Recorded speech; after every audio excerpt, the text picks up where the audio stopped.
आपको वीडियो पसंद आता है तो लाइक ज़रूर करना है, और अगर आप शेयर कर सकते हैं तो अपने दोस्तों के साथ में शेयर भी ज़रूर कर देना। राइट, चलिए करें शुरुआत पहले क्वेश्चन से। पहला एक आसान सा क्वेश्चन है, जब्ती जो कि मध्यकालीन राजस्थान में एक भू राजस्व प्रणाली थी। ठीक है, किस भू राजस्व की प्रणाली बताती है? जब्ती क्या होती थी? ये भू लगान निर्धारण करने की विधि थी। ठीक है, भू लगान निर्धारित करने की, तो डी हो जाएगा आपका राइट आंसर। दूसरा आपका ये है कि रियासत कालीन राजस्थान में एक चीरा प्रचलन में था। ये चीरा क्या था?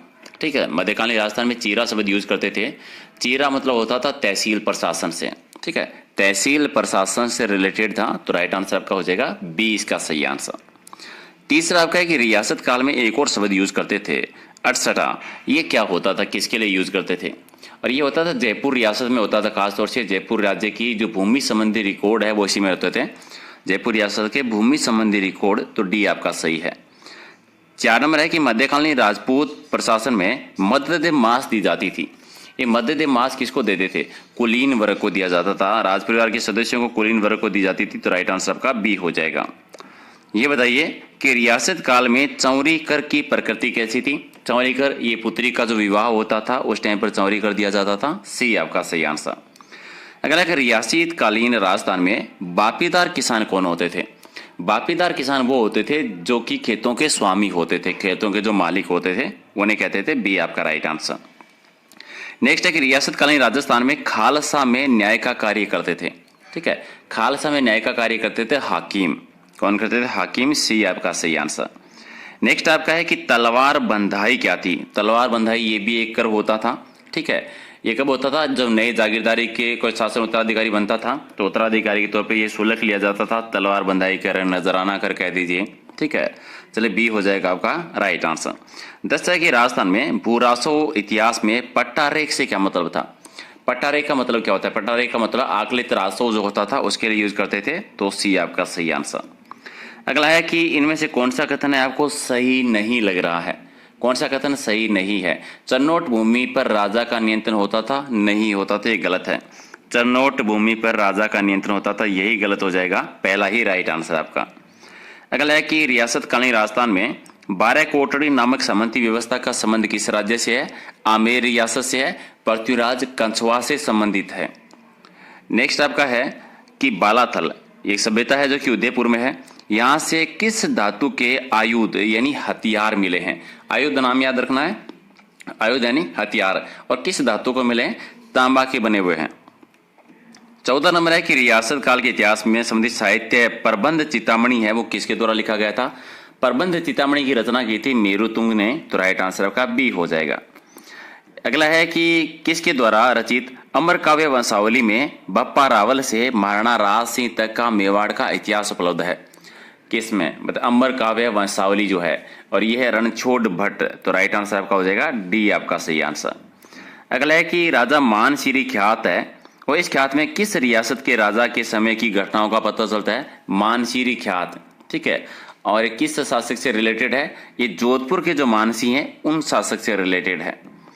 नेक्स्ट आपका है कि मेवाड़ उदयपुर के महाराणा राज सिंह की प्रशस्ति जिसका नाम है राज प्रशस्ति, ये है कहां पर? और ये राजसमंद में है, राजसमंद में है। ठीक है, राजसमंद की जो झील है वहां पर विश्व की सबसे बड़ी प्रशस्ति यही है। प्राचीन काल के से मध्य युग तक राजस्थान को किन किन नामों से जाना जाता था? ठीक है, प्राचीन काल में से लेकर मध्य युग तक राजस्थान को किस नाम से पुकारा जाता था? ठीक है, तो इसमें नॉर्मली आपका जांगल प्रदेश आ जाएगा, बीकानेर के आसपास का भूभाग है वो जांगल प्रदेश कहलाता था। ठीक है, मध्य युग तक, और पहले मत्स्य जनपद का भी रहा था संबंध, तो जांगल प्रदेश यहाँ पर एक ही ऑप्शन सही बैठता है, तो जांगल प्रदेश राइट आंसर है। यह थे वृत्त प्रशस्ति और रायसी की प्रशस्ति है वो किस राज्य के इतिहास से संबंधित है? वृत्त प्रशस्ति और रायसी प्रशस्ति दोनों ही बीकानेर रियासत से है। सी आपका सही है। नेक्स्ट है कि मध्यकालीन राजस्थान में वे सकमी काश्तकार जो महज खेतीहर मजदूर थे और भूमि पर उनका वंशानुगत अधिकार नहीं होता था, उनको क्या कहते थे? वो कहलाते थे गैर बापीदार। गैर बापीदार कहते थे, और बापीदार होते थे जिनका अधिकार होता था, जिनका अधिकार नहीं होता था वो गैर बापीदार हो जाते थे। ठीक है, तो दोनों को इसी से याद रखिए। अगला है कि रियासत कालीन राजस्थान में प्रत्येक राज्य में महकमा बाकायत होता था। महकमा बाकायत जो होता था क्या होता? जो अच्छी फसल के समय शेष राजस्व वसूल करता था। ठीक है, जब अच्छी फसल होती थी तो बच्चा व राजस्व वसूल करता था, वो महकमा बाकायत होता था। अगला है कि मध्यकालीन राजस्थान में खालसा भूमि को निम्नलिखित में से किस इकाई में व्यक्त नहीं किया जा सकता। खालसा भूमि को किस में, खालसा भूमि को परगना हो गया, टंपा हो गया, मोजा मदरी नहीं, मदरी सी आपका राइट आंसर। अगला है कि मारवाड़ के वे सामंत जिन्हें राजा का निकट संबंधी होने के कारण 3 पीढ़ियों तक चाकरी और रेख देने से मुक्त रखा जाता था, उनको क्या कहते थे। ठीक है, वो कहलाते थे राजवी। कौन कहलाते थे, राजवी कहलाते थे, डी आपका राइट आंसर।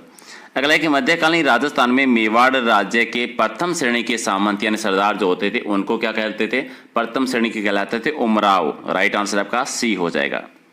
अगला है कि रियासत काल में प्रचलित लाटा और कोंता का संबंध किससे है। लाटा और कोंता भी ये उपज पर जो आंकने की पद्धति होती थी, कर लिया जाता था फसल पर, ठीक है, उन्हीं से रिलेटेड है, बी आपका सही है। नेक्स्ट है कि मध्यकालीन राजस्थान में डाबी और जीवनी सामंतों की श्रेणी राजस्थान में कहां पर थी। डाबी और जीवनी ये सामंत थे वो जैसलमेर रियासत में, कहां पर होते थे, जैसलमेर रियासत में थे। अगला है कि मध्यकालीन राजस्थान में सामंत जागीर पर सामंत का अधिकार होता था। ठीक है, तो किस पर, जन्मजाति रहता था, वंशानुगत कह दीजिए जन्मजात, तो राइट आंसर आपका 1 नंबर।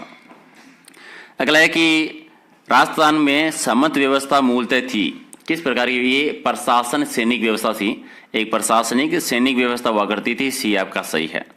अगला है कि एकमात्र रियासत जहां उत्तराधिकारी शुल्क नहीं था, उत्तराधिकारी शुल्क जैसलमेर में नहीं था, कहां पर, जैसलमेर में, डी आपका सही है। 30 है कि भूमि बंदोबस्त की साध प्रथा का संबंध किससे है। साध प्रथा, और ये साध प्रथा कहां पर होती थी, ये होती थी मेवाड़ में, तो मेवाड़ आपका राइट आंसर।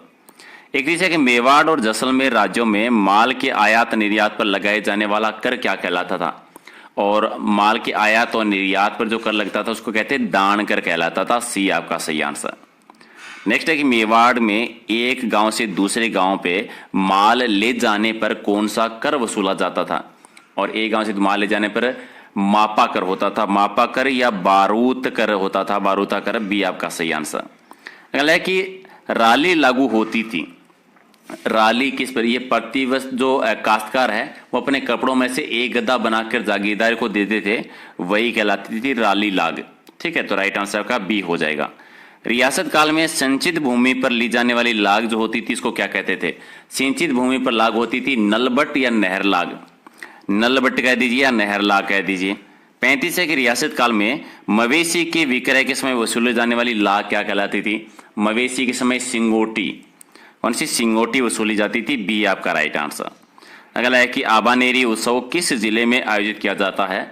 आबानेरी उत्सव कहां पर होता है, दौसा जिले में, आबानेरी दौसा में है, बी आपका सही आंसर। 37 है कि 1000 वर्ष से भी अधिक पुरानी बावड़ी जिसका नाम है चांद बावड़ी, कहां पर है, चांद बावड़ी आबानेरी दौसा में है, आबानेरी दौसा में। नेक्स्ट आपका है कि कजली तीज कब मनाते हैं। भाद्रपद शुक्ल पक्ष की भाद्र पक्ष के कृष्ण पक्ष में मनाते हैं, भाद्र माह के कृष्ण पक्ष की कजली तीज, सी आपका राइट आंसर। मारवाड़ का प्रताप किसको कहा जाता है। मारवाड़ का प्रताप कहते हैं राव चंद्रसेन को, जिन्होंने मुगलों की दीनता स्वीकार नहीं की थी। 40 है कि राजस्थान की पहली औद्योगिक नीति कब घोषित हुई थी। 1978 में 24 जून 1978 को हुई थी। 41 कि राजस्थान राज्य का अभिलेखागार जो है इसका मुख्यालय है, और अभिलेखागार आता है आपका बीकानेर जिले में, तो सी आपका सही है। 42 है कि राजस्थान का गजेटियर किसको कहा जाता है। राजस्थान का गजेटियर कहते हैं मारवाड़ राय प्रगनारी विगत, राइट आंसर बी हो जाएगा।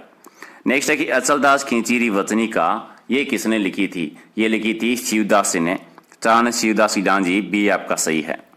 44 है कि जिन अभिलेखों में, शिलालेखों में शासकों की यशोगाथा होती है उनको क्या कहते हैं, वो कहलाते हैं प्रशस्ति, जिसमें किसी एक शासक की यशोगाथा होती है।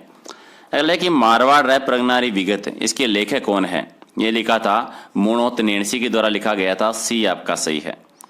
ये बताइए मुंडियारी ख्याल जो है इसका विषय बताना है, और मुंडियारी ख्याल जो है ये मारवाड़ के राठौड़ हैं, उनसे रिलेटेड है, तो 1 नंबर आपका सही है। 47 है राज प्रशस्ति जो है इसके लेखक कौन है। रणछोड़ भट्ट तेलंग ने लिखी थी राजसी के शासनकाल में, राजसमंद झील के पास में राज प्रशस्ति जो है। अशोककालीन आलेख है वो राजस्थान में कहाँ पर है। आलेख यानी जो शिलालेख हैं, आलेख ये भाबरू, ठीक है, बेराट में मिला था भाबरू शिलालेख। और सर्वाधिक प्राचीन फारसी लेख कहाँ से मिलते हैं? सबसे प्राचीन फारसी लेख मिलते हैं ये 2.5 दिन के झोंपड़े से अजमेर में, तो सी आपका सही है। 50 आपका है कि राजपूताने का अबुल फजल किसको कहा जाता है? अबुल फजल मोणोत नेणसी को कहते हैं, 1 नंबर आपका राइट आंसर। और 51 राजवल्लभ का लेखक कौन था? ये था मंडन, कुंभा के टाइम पर शिल्पी थे मंडन, राजवल्लभ लिखा था, ठीक है, वास्तु मंडल लिखा था, राजवल्लभ लिखा था, अगर आपको याद है, ठीक है। चलिए ये थे 51 क्वेश्चंस, और इनमें से कितने आपने सही किए कमेंट करके बताओ, और कैसे लगे आपको क्वेश्चंस वो भी बताओ, ताकि ये सीरीज है वो कंटिन्यू कर सकें। अगर पसंद आया है तो आपको वीडियो लाइक जरूर करना है, शेयर करना है अपने दोस्तों के साथ में, और किसी भी क्वेश्चन को लेकर डाउट होता है तो कमेंट कर देना, मैं आंसर कर दूंगा।